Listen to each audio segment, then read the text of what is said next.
إنما يخشى الله من عباده العلماء. جرأت کا نام ہے دیوبند والے، عالی مقام ہے دیوبند والے. جرأت کا نام ہے دیوبند والے، عالی مقام ہے دیوبند والے. جرأت کا نام ہے دیوبند والے، عالی مقام ہے دیوبند والے. آئیے حضرات، میں بلا کسی تمہید و تاخیر کے نہایت ہی ادب و احترام کے ساتھ گزارش کرتا ہوں عالی جناب حضرت مولانا فضیل احمد صاحب قاسمی سے کہ تشریف لے آئیں اور اپنے خطاب نایاب سے ہم سامعین کو نوازیں. الحمد لله نحمده ونستعينه ونستغفره ونؤمن به ونتوكل عليه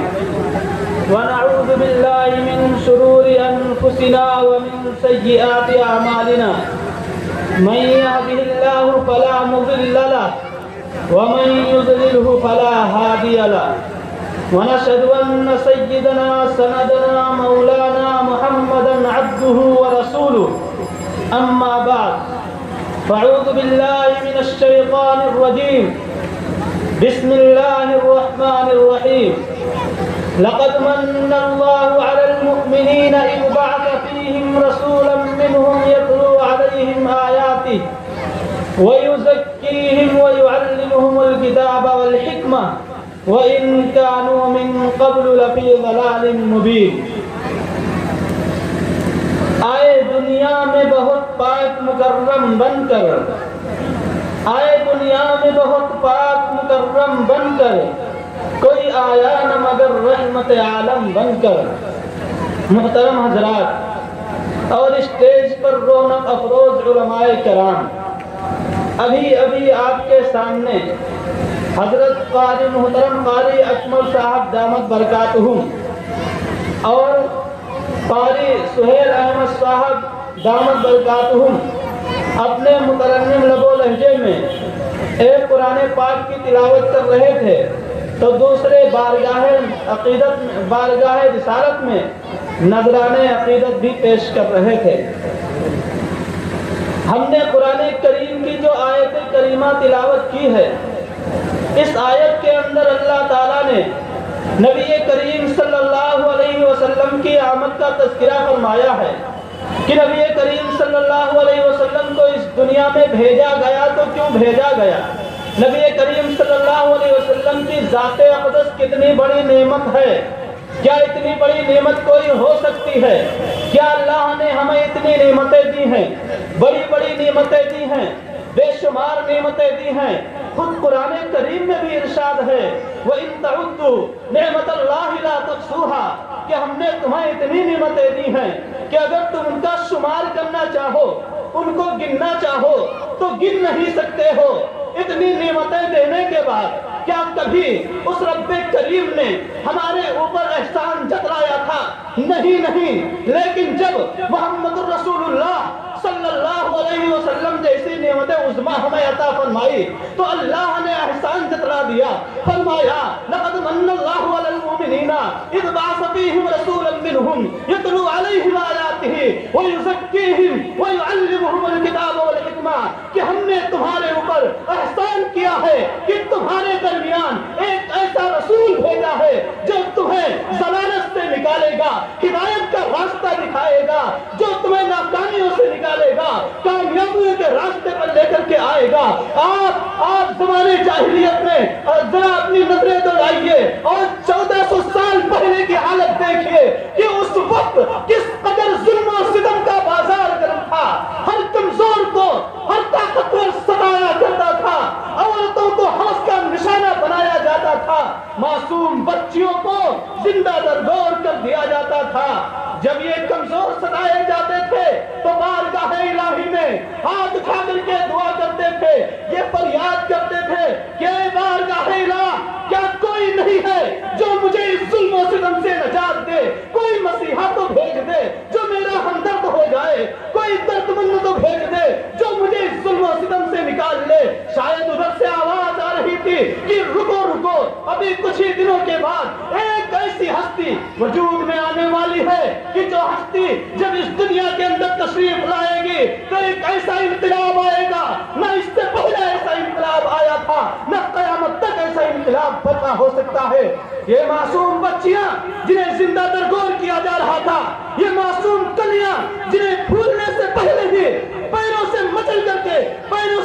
کر کے روک دیا جاتا تھا، وہ معصوم کلیاں بھی بارگاہ الہی میں یہ فریاد کرتی ہوئی نظر آتی تھی کہ اے خدایا، کیا کوئی میرا مسیحا نہیں ہے جو مجھے زندگی بخش دے؟ کیا کوئی میرا مسیحا نہیں ہے کہ جو آج میری حیات مستعار کو چھینا جا رہا ہے؟ کوئی نہیں ہے جو مجھے اس ظلم و ستم سے بچا لے؟ بارگاہ الہی سے یہ جواب آتا تھا کہ بیٹیوں، معصوم بچیوں، رکو رکو، ایک ایسی ہستی تمہارے درمیان جنم لینے والی ہے کہ جب وہ ہستی آئے گی تو اس عالم رنگ و بو میں ایسا انقلاب آ جائے گا کہ نہ اس سے پہلا کبھی ایسا انقلاب آیا تھا، نہ قیامت تک ایسا انقلاب آ سکتا ہے۔ یہ عورتیں ظلم و ستم کا نشانہ بنائی جا رہی تھی، حسن کا بازار لگتا تھا، اور مرد کھڑے ہو کر کے جس عورت کو چاہتے تھے اپنی آنکھ کا نشانہ بنا لیا کرتے تھے۔ اسلام کے آنے سے پہلے عورتوں کی اس عالم رنگوں میں کوئی عزت نہیں تھی، بلکہ کوئی عورتوں کو شیطان سمجھتا تھا، کوئی عورتوں کو ایک باندی سمجھتا تھا، کوئی عورتوں کو جانور سمجھتا تھا۔ اگر ان عورتوں کو عزت ملی ہے تو محمد رسول اللہ صلی اللہ علیہ وسلم کے اس دنیا میں آنے کی وجہ سے عزت ملی ہے۔ آن کی آن میں ایک واقعہ یہ پیش آتا ہے کہ عرب میں چونکہ کوئی بچی اگر پیدا ہوتی تھی تو اسے زندہ درگور کر دیا جاتا تھا۔ ایک گھر میں ایک بچی پیدا ہوتی ہے، وہ معصوم کلی اتنی خوبصورت، اتنی حسین و جمیل ہوتی ہے کہ ماں کی نظروں میں بھا جاتی ہے۔ ماں سوچتی ہے کہ کسی نہ کسی طریقے سے میں اپنی اس بچی کی پرورش کروں گی، اسے جوان کروں گی، کیونکہ یہ میرے جگر کا ٹکڑا ہے۔ کہیں ایسا نہ ہو کہ میرے جگر کے ٹکڑے کو کوئی پھاڑ ڈالے، کہیں ایسا نہ ہو کہ میرے جگر کا ٹکڑا کسی ظالم کے ظلم کا نشانہ بن جائے۔ اس عورت نے اپنی اس بچی کو چھپا کے رکھا کہ کہیں اس کے والد کی نگاہ میری اس معصوم کلی پر نہ پڑ جائے کہ اسے چکنے سے پہلے ہی پیروں سے مسل کر کے وہ ڈونٹ ڈالے اور اس کی حیات مستعار کو چھین لے۔ وہ بچی اسے اس کے نانا کے یہاں، اس کے ماموں کے یہاں وہ عورت بھیج دیا کرتی ہے، لیکن کچھ دنوں کے بعد جب وہ بچی جوان ہو جاتی ہے، 9 سال کی عمر کو پہنچ جاتی ہے، تو وہ بچی اپنے گھر کو واپس آ جاتی ہے۔ ایک دن بعد تجارت سے یا کھیتوں میں کام کر کے گھر میں آیا تو دیکھا کہ ایک معصوم کلی ہمارے گھر کے آنگن میں کھیل رہی ہے۔ وہ اس قدر بھا رہی ہے کہ اس کی ساری بے چینی دور ہو جاتی ہے، اس کی بے چینی کو قرار نصیب ہو جاتا ہے۔ وہ پوچھتا ہے یہ معصوم کلی کون سی کلی ہے، یہ کس کی بچی ہے کہ جیسے ہی میں دیکھتا ہوں میری ساری تھکان اتر جایا کرتی ہے۔ ماں نے جب دیکھا کہ باپ کے دل میں اس بیٹی کی محبت اتر گئی ہے تو اس نے بتا ہی دیا کہ یہ بیٹی، یہ معصوم کلی تمہاری ہی بیٹی ہے اور تمہاری ہی معصوم کلی ہے۔ تو جیسے ہی اس نے یہ سنا تو اس کی آنکھوں میں خون اتر آیا، کیونکہ اسے سردار مکہ ابو جہل کا ڈر تھا۔ دوسرے دن جب وہ بازار میں نکلتا ہے، ابو جہل کو پتا چل جاتا ہے کہ اس کے گھر میں ایک بچی پرورش پا رہی ہے۔ اس نے اسے بلایا اور کہا کہ میں نے سنا ہے کہ تمہارے گھر میں ایک بچی نے جوانی کی دہلیز پر قدم رکھ دیا ہے، اگر تم نے کل اسے زندہ درگور نہیں کیا تو کل میری پولیس جائے گی اور اسے زندہ درگور کرے گی اور تمہیں بھی سزا دی جائے گی۔ پھر کیا تھا، اس نے آ کر کے اب اس کی آنکھوں میں آنسو آ گیا کہ میں اپنی معصوم کلی کو اپنے ہاتھوں سے کیسے دفن کر دوں، یہ تو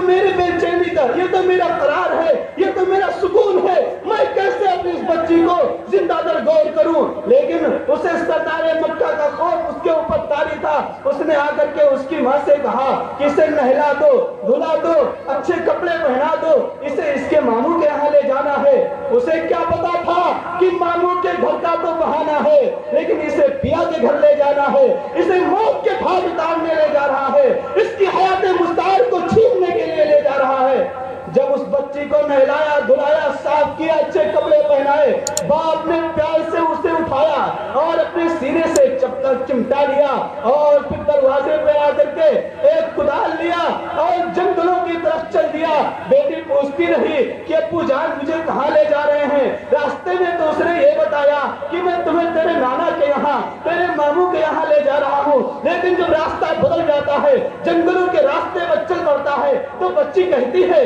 کہ ابو جان یہ ماما کا گھر تو نہیں ہوا کرتا یہ نانا کے گھر کا راستہ تو نہیں ہوا کرتا نانا کے گھر کا راستہ تو کسی اور طرف جاتا ہے اور آپ کسی اور طرف جا رہے ہیں ذرا بتائیے تو مجھے آپ کہاں لے کر جا رہے ہیں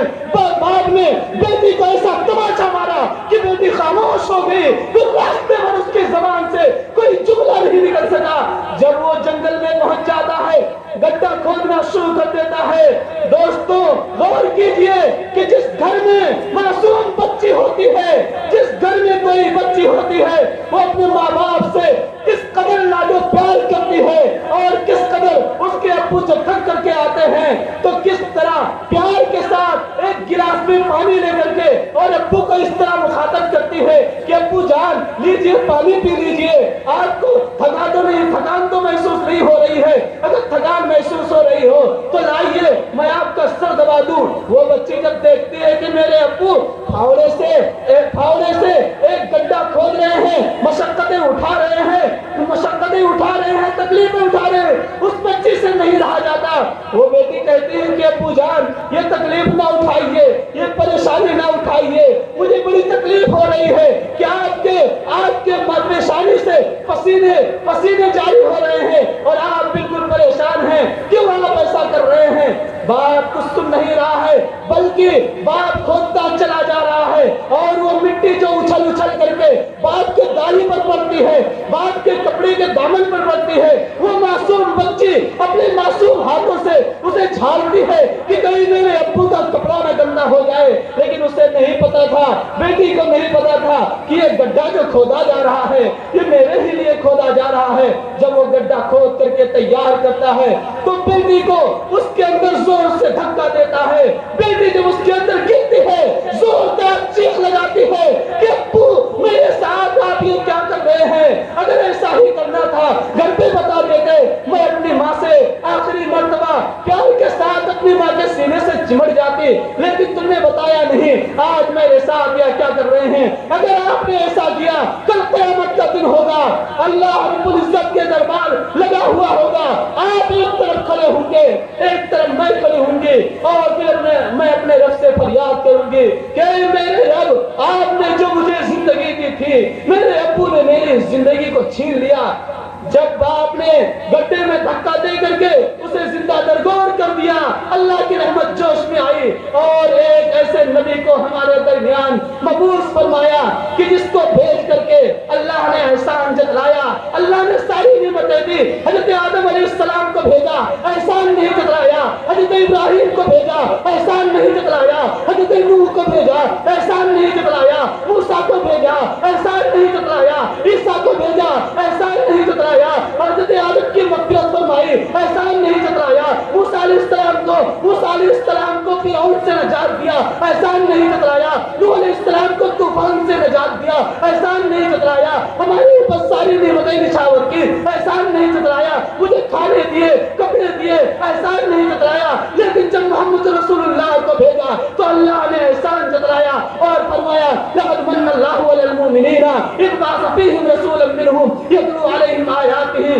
ویزکیہم ویعلمہم الکتاب والحکمہ کہ ہم نے تمہارے اوپر احسان کیا ہے کہ ایک ایسے رسول کو بھیجا ہے جو تمہیں ظلم و ستم سے نجات دے گا اور تمہیں انصاف دلائے گا جو تمہیں تمام پریشانیوں سے نجات دلا کر کے ایک ایسے ماحول میں لے کر کے آئے گا جہاں انسان کو سکون محسوس ہوگا آخرکار محمد رسول اللہ صلی اللہ علیہ وسلم اس عالم رنگ و بو میں تشریف لے آئے نبی کریم صلی اللہ علیہ وسلم جب تشریف لے کر آئے تو رحمت لے کر کے آئے، شفقت لے کر کے آئے، محبت لے کر کے آئے، نفرتوں کی دیوار گرا دی، عداوتوں کی دیوار گرا دی، دشمنی کو ختم کر دیا، بھائی کو بھائی سے ملا دیا، اخوت و بھائی چارگی قائم کر دی۔ محمد رسول اللہ صلی اللہ علیہ وسلم اتنی بڑی نعمت کیوں نہ ہوتے کہ حضرت آدم علیہ السلام ابو البشر ہیں، تمام انسانوں کے باپ ہیں، انہی کی وجہ سے یہ سارا عالم سجایا گیا ہے، انہی کی سارے اولاد ہیں۔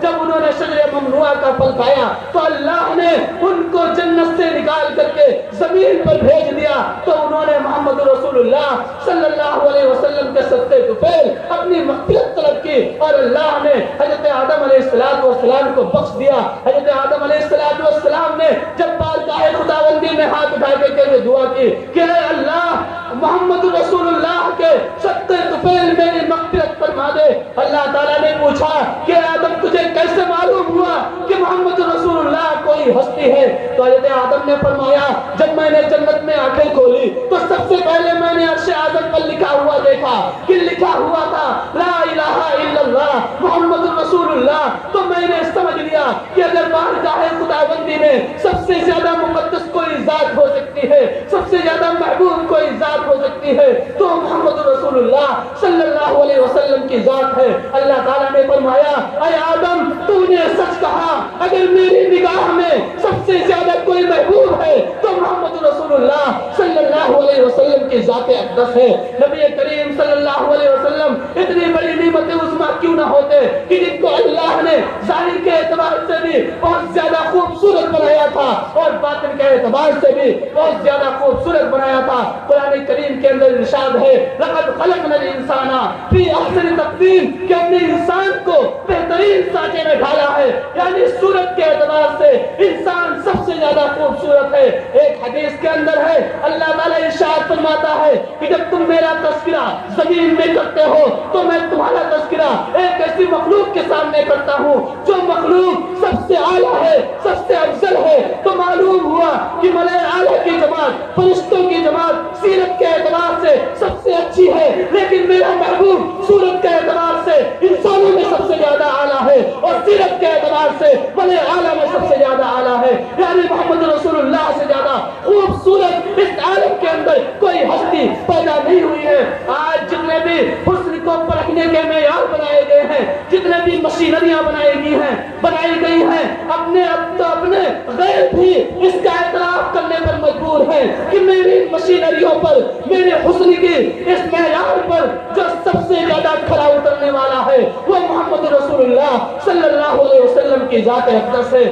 ان صفات کے حامل ہونے والے محمد رسول اللہ صلی اللہ علیہ وسلم کی ذات اقدس ہمارے بارے میں کتنی فکر مند ہے، ذرا محمد رسول اللہ کی طرف کو تو دیکھیے کہ جب یہاں ہیں تب بھی ہماری فکر لیے ہوئے ہیں، اس دنیا سے جا رہے ہیں تب بھی ہماری فکر لے کر کے جا رہے ہیں، اور جب قیامت کا دن ہوگا کوئی میرا پرسان حال نہیں ہوگا، اگر اس وقت کوئی میرا ہاتھ پکڑے گا تو محمد رسول اللہ صلی اللہ علیہ وسلم کی ذات اقدس ہوگی۔ نبی کریم صلی اللہ علیہ وسلم اپنی امت کی طلب کو لے کر کے طائف کے میدان طائف کا سفر کرتے ہیں، اور جب طائف میں پہنچتے ہیں تو 3 بڑے بڑے سرداروں سے ملتے ہیں، تو بجائے وہ نبی کریم صلی اللہ علیہ وسلم کی باتوں کو سننے کے آپ صلی اللہ علیہ وسلم کے ساتھ گستاخانہ رویہ کرتے ہیں اور آپ صلی اللہ علیہ وسلم کے پیچھے اور بعض بچوں کو لگا دیتے ہیں۔ وہ اس قدر نبی کریم صلی اللہ علیہ وسلم پر پتھروں کی بارش کرتے ہیں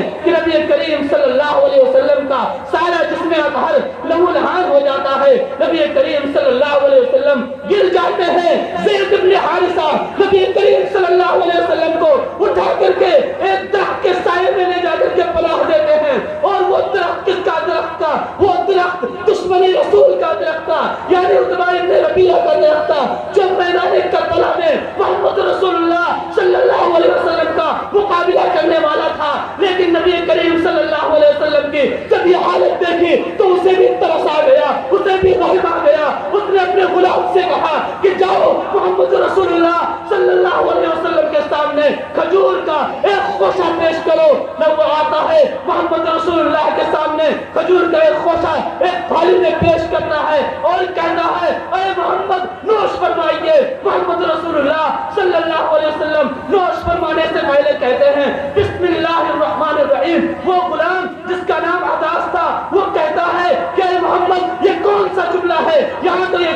نہیں کہا جاتا۔ آپ نے کون سا نیا جملہ فرمایا ہے؟ فرمایا میں نبی ہوں، اللہ نے مجھے تمہاری جانب بھیجا ہے، اور ہر نبی کے ہر کام کی ابتدا اللہ کے نام سے ہوا کرتی ہے۔ تو اس غلام نے کہا قربان چاہیے، اگر آپ نبی ہیں تو آپ کی بات ماننے میں کامیابی ہے، لہذا مجھے بھی وہی کلمہ پڑھائیے تاکہ میں بھی کامیاب ہو جاؤں۔ اللہ کے رسول صلی اللہ علیہ وسلم فرماتے ہیں قل لا الہ الا اللہ تفلح، پڑھ لے لا الہ الا اللہ محمد رسول اللہ، کامیاب ہو جائے گا۔ محمد رسول اللہ صلی اللہ علیہ وسلم یہاں ہیں تب بھی ہماری طرف لیے ہوئے ہیں۔ ایک فرشتے کو اللہ تعالیٰ ایک فرشتے کو بھیجتا ہے کہ جاؤ میرے محبوب سے پوچھو کہیں اس کو تکلیف تو نہیں ہوئی ہے۔ جب وہ فرشتہ آتا ہے تو کہتا ہے کہ اللہ نے مجھے بھیجا ہے اور یہ فرمایا ہے کہ میرے محبوب کو طائف والوں سے اگر تکلیف پہنچی ہو تو حکم کریں تاکہ میں دونوں طرف کے پہاڑوں کو ملا کر کے اور طائف کے مکیروں کو، طائف کے ظالموں کو، طائف کے باشندوں کو دونوں پہاڑوں کے درمیان آٹے کی طرح پیس ڈالوں اور انہیں ان کا وجود ہی ختم کر دوں۔ لیکن قربان چاہیے محمد رسول اللہ صلی اللہ علیہ وسلم کے رحمت للعالمین پر فرماتے ہیں وما ارسلناک الا رحمت للعالمین، کہ اللہ نے مجھے رحمت للعالمین بنا کر کے بھیجا ہے، زحمت بنا کر نہیں بھیجا ہے۔ اگر انہوں نے میری بات نہیں مانی تو مجھے امید ہے کہ ان کے بعد آنے والی نسل ضرور میری بات کو مانے گی۔ محمد رسول اللہ اس دنیا میں ہیں، میری فکر لیے ہوئے ہیں۔ ایک مرتبہ ایک درخت کے سائے میں بیٹھ کر کے زار و قطار رو رہے تھے۔ اللہ کے چونکہ محبوب ہیں، جب کسی کا بھی محبوب رونے لگتا ہے تو حبیب کا کلیجہ نکل جایا کرتا ہے۔ کسی کا معشوق اگر رو دیتا ہے تو عاشق کا کلیجہ نکل جاتا ہے۔ اللہ تعالیٰ کا محبوب محمد رسول اللہ رو رہا ہے، زار و قطار رو رہا ہے۔ اللہ نے فرشتے کو بھیجا جاؤ میرے محبوب سے پوچھو کوئی تکلیف تو نہیں ہوئی۔ وہ فرشتہ آتا ہے پوچھتا ہے یا رسول اللہ کیا تکلیف ہے، کیا زار و قطار رو رہے ہیں؟ قربان چاہیے محمد رسول اللہ صلی اللہ علیہ وسلم کی اس طرف پر فرماتے ہیں کہ میری امت کہ مجھے یہ فکر لگی ہوئی ہے کہ میری امت کا کیا حال ہوگا، میری امت کا کیا حال ہوگا۔ ایک صاحب نے لکھا ہے کہ محمد رسول اللہ صلی اللہ علیہ وسلم کا آخری وقت ہے، ملک الموت تشریف لے آئے ہیں اور کہتے ہیں یا رسول اللہ اس دنیا میں آپ کی زندگی کے ایام پورے ہو رہے ہیں، اب وصال محبوب کا وقت آ گیا ہے، اللہ نے آپ کو بلایا ہے۔ کب نبی کریم صلی اللہ علیہ وسلم انکار کر سکتے تھے؟ کیونکہ ایک حبیب جو اپنے محبوب سے ملتا ہے تو کس قدر خوشی ہوتی ہے، ایک عاشق اپنے معشوق سے ملتا ہے تو کس قدر خوشی ہوتی ہے۔ اللہ کے رسول صلی اللہ علیہ وسلم نے فرمایا جلدی کرو کیوں قیس جنگل میں اکیلا ہے، قیس جنگل میں اکیلا ہے، مجھے جانے دو، خوب گزرے گی، جو مل بیٹھیں گے دیوانے دو۔ محمد رسول اللہ صلی اللہ علیہ وسلم کا آخری وقت ہے، ملک الموت تشریف لے آئے ہیں اور فرماتے ہیں کہ وصال محبوب کا وقت آ گیا ہے، اور پھر ناک کے سینگ کی جان نکالتے ہیں تو آپ صلی اللہ علیہ وسلم درد کی وجہ سے تڑپ اٹھتے ہیں اور کہتے ہیں ملک الموت ٹھہر جا، ذرا یہ تو بتا کہ ابھی کہاں کی جان نکلی ہے؟ اللہ وہ فرماتے ہیں کہ ابھی تو ناک کے سینگ کی جان نکالی گئی ہے۔ فرمایا اتنی تکلیف، یہ بتاؤ کہ میری امت کے ساتھ کیا ہوگا، میری امت کے ساتھ کیا ہوگا؟ تو اللہ کے رسول ملک الموت کہتے ہیں ہر ایک کو موت کی اس گھاٹی سے گزرنا ہے۔ تو اللہ کے رسول صلی اللہ علیہ وسلم کیا فرماتے ہیں؟